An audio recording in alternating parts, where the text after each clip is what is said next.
Ice Trap, Shackleton's Incredible Expedition. Written by Meredith Hooper, illustrated by M.P. Robertson, narrated by Miss Anderton. Stowaway, stowaway! The locker lid crashed back, and Percy Blackborrow staggered out into the bitter air. For 3 days he had crouched inside the dark locker under piles of clothes while the ship pitched through the ocean. Now he felt so seasick and hungry he didn't mind being discovered. Suddenly, Sir Ernest Shackleton was standing above him, roaring his anger. "Do you know," bellowed Shackleton, "that on these expeditions we often get very hungry, and if there is a stowaway available, he is the first to be eaten." Shackleton turned away to hide a grin. "Off to the cook for some food," he said, "then we'll sign you on." So 19-year-old Percy Blackborrow became the youngest member of Sir Ernest Shackleton's great Imperial Trans-Antarctic expedition. Shackleton wanted to be the first to walk across the Antarctic continent, 1,800 miles from coast to coast. Percy looked up. Shackleton was a heavy, powerfully built man. "They'd get a lot more meat off you, sir," he said. Shackleton turned away to hide a grin. "Off to the cook for some food," he said, "then we'll sign you on." So 19-year-old Percy Blackborrow became the youngest member of Sir Ernest Shackleton's great Imperial Trans-Antarctic expedition. Shackleton wanted to be the first to walk across the Antarctic continent, 1,800 miles from coast to coast. No one even knew the actual shape of this ice-covered land at the bottom of the world. But before that, Shackleton had to get his wooden ship Endurance through the thickest, most dangerous pack ice in Antarctica. Endurance entered the pack ice in high summer. The floes glittered like endless ice-white fields. Week after week, the ship worked south, weaving and charging through the vast jigsaw of ice, finding open patches of indigo blue sea, dodging icebergs.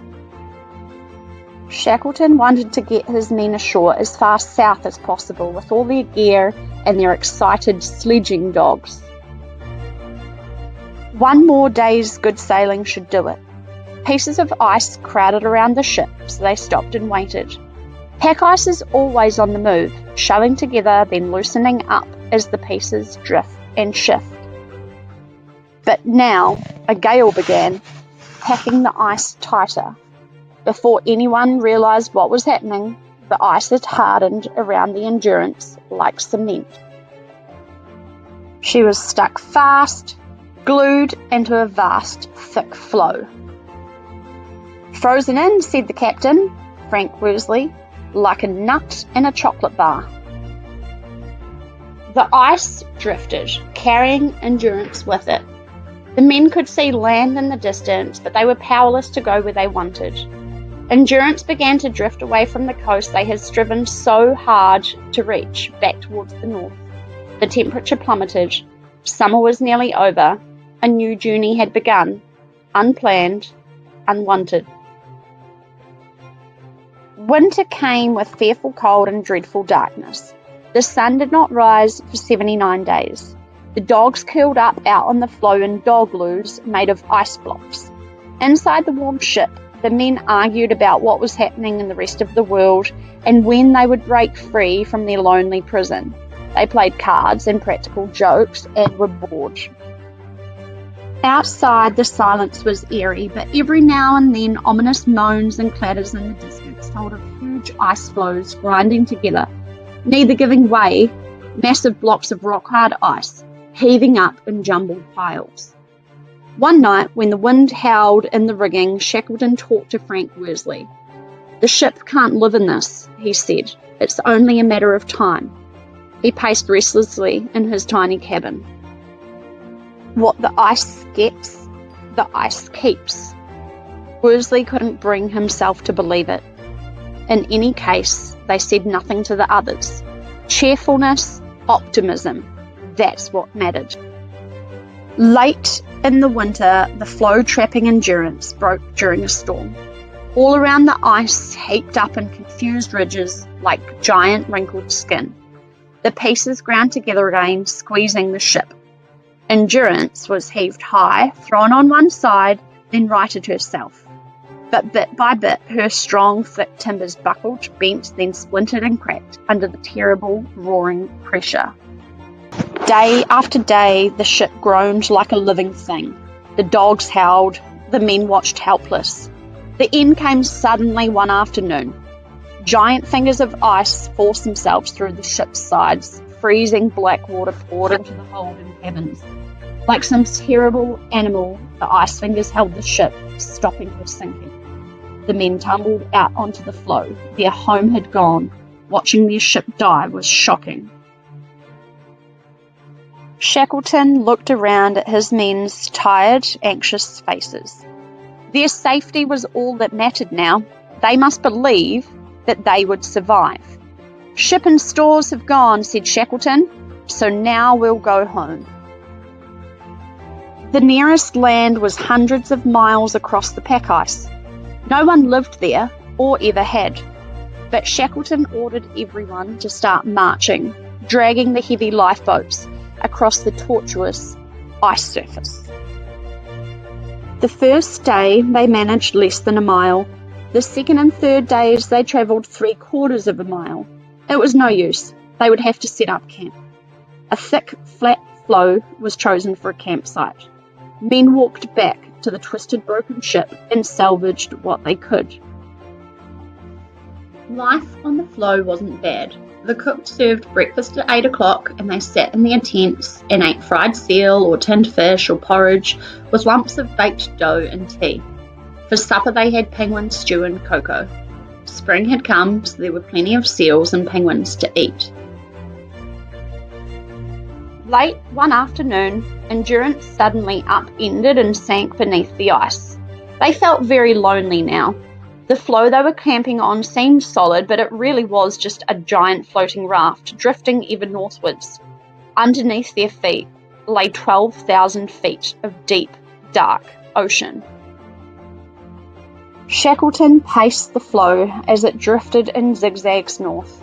Summer was almost over. The last of the dogs was shot. There wasn't enough food for them. The men sat in their ragged, dirty clothes, fidgety, anxious, watching Shackleton. Their lives depended on his decisions. At the northern edge of the pack ice, the ocean swell bashed at the ice floes, breaking them up.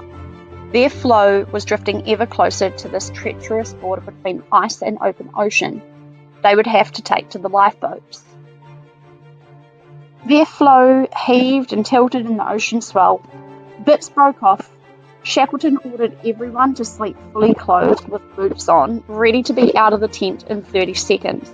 Only absolute necessities could be taken in the boats, but each man still kept hidden his own carefully hoarded treasures, a photograph or a Bible or a tube of toothpaste.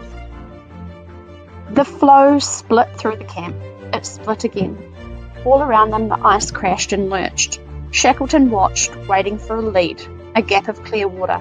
Suddenly it came. The boats were launched, the men scrambled in and bent to the oars. They had been trapped in the ice prison for 15 months, but the ocean was a much more frightening, dangerous enemy.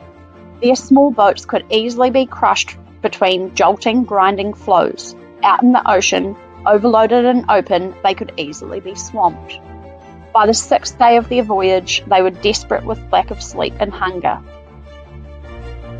They could hardly speak for thirst. Their skin erupted with seawater boils. They were weak with diarrhea.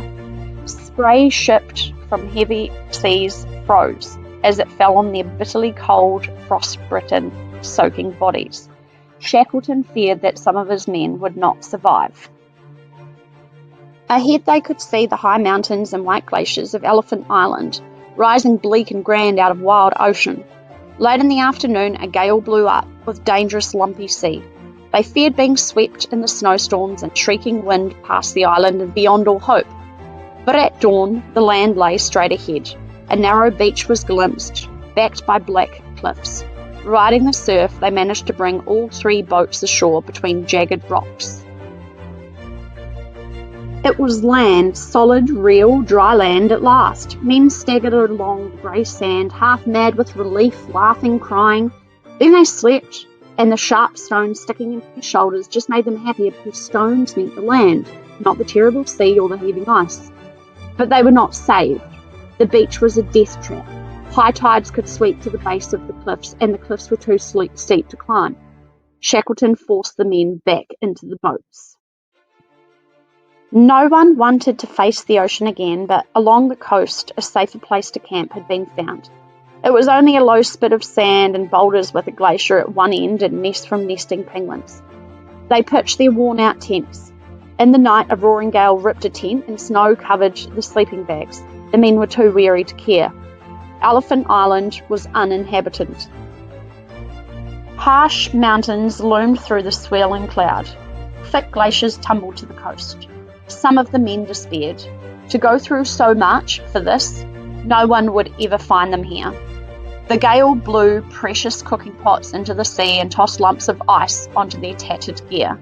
Shackleton gathered everyone and, shouting against the roar of the wind, told them his final plan.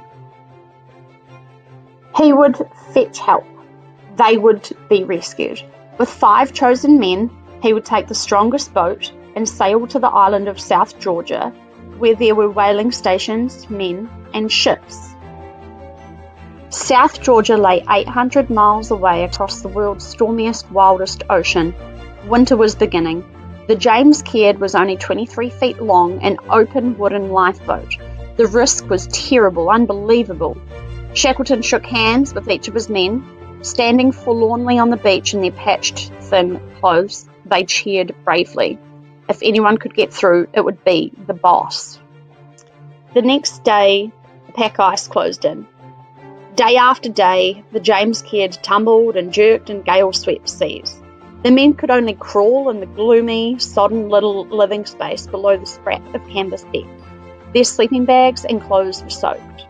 Once, an enormous freak wave came from nowhere and swamped the boat. They bailed the freezing water for their lives, and slowly the shuddering, sopping, lurching little craft lifted and became buoyant again. Then their fresh water ran out and they suffered agonies of thirst. They feared that they would miss the island and the vast ocean and sail on to their deaths. Almost miraculously, on the 15th day, they saw black cliffs looming ahead and shouted for joy. Then a terrible hurricane began roaring in, battering the James Caird, almost wrecking them on the very coast that they had sailed so far to reach. Desperately bailing, inching back from treacherous rocks in a seething, tormented sea, they pretended to each other that they'd get through. But they knew that they were looking death square in the eye. Tired beyond belief, they managed on the 17th day to land in a small cove. They were on the wrong side of the island. No one lived there, but they were safe. The last journey was overland. They had to walk across the high mountain passes, the glaciers and snowfields of South Georgia, a journey that had never been made before. Shackleton, Frank Worsley and Big Tom Crean set off in the moonlight, leaving their 3 exhausted companions camping under the overturned James Caird. They carried a length of rope, the carpenter's axe, a cooker and matches, a watch, a compass, and enough food for 6 meals and 3 socks. As darkness fell at the end of the first day, they found themselves high on a mountain pass, on the edge of a sharp, razor-back ridge of ice. Fog crept up towards them, drifting around their legs. Gingerly, Shackleton climbed over the ridge and began cutting footholds in the ice down the other side. But they weren't descending fast enough. With night coming on, they would freeze in this altitude. Below, somewhere in the darkness, the ice slope either eased or steepened into a precipice. They took the risk. Coiling the rope under their bottoms, they made themselves into a human toboggan and pushed off, terrifyingly, hair-raisingly fast. At first, silent with fear, then yelling with excitement, they hurtled down the slope and fell into a bank of snow. They'd descended 1,500 feet in 3 minutes. Their trousers were in tatters, but they had survived. At last, 36 hours after setting off, they found themselves walking towards the whaling station. 2 children saw them. "Where is the manager's house?" asked Shackleton. The children stared one horrified stare at the state of the three filthy men with matted hair and beards, and fled. Shackleton, Worsley and Crean had been wearing the same torn, greasy clothes for 6 months. Their bloodshot eyes blinked wearily in scarred, blackened faces. But they had done what they set out to do. On Elephant Island, the 22 men left behind built a hut under the remaining boats, with walls made of tent canvas and boulders. There was no room to stand upright. It was their bedroom, bathroom, sitting room, hospital, all in one dark, filthy, smelly, smoky, greasy space. Some of the men were sick, some injured. The frostbitten toes on Percy Blackborrow's left foot had to be amputated. The men huddled around a fire, taking turns so everyone had a chance to sit near the heat. The evening meal was over by 5. Then in the gloom they climbed into their wet sleeping bags and sang all the songs they knew to the twanging sound of a banjo. Every night someone read a recipe out of a little cookbook and they imagined wonderful meals. Then they lay listening to the beat of the surf, the ice cracking on the glacier, the windstorms hurtling stones through the air. The months went by. Food began to run out. But whenever the sea was clear of ice, their leader, Frank Wild, said, "Roll up your sleeping bags, boys. The boss may come today." Week after week, Shackleton tried to find a way to rescue his men on Elephant Island. The whalers on South Georgia lent a ship, but it couldn't get through the pack ice. Shackleton managed to borrow another ship and another, but each time the ice won. In a last desperate attempt, the Chilean Navy lent a little iron steamer, the Yelcho. Shackleton promised not to let it touch the ice. "We shall either die or return with the shipwrecked men," wrote the Chilean commander to his father. And this time, the weather stayed fine, the pack ice moved away. The men on Elephant Island were sitting down to a stew of old seal bones when they heard a yell of "Ship!" from someone outside. The precious soup was kicked over. They tumbled out of the hut and rushed into the rescue boat.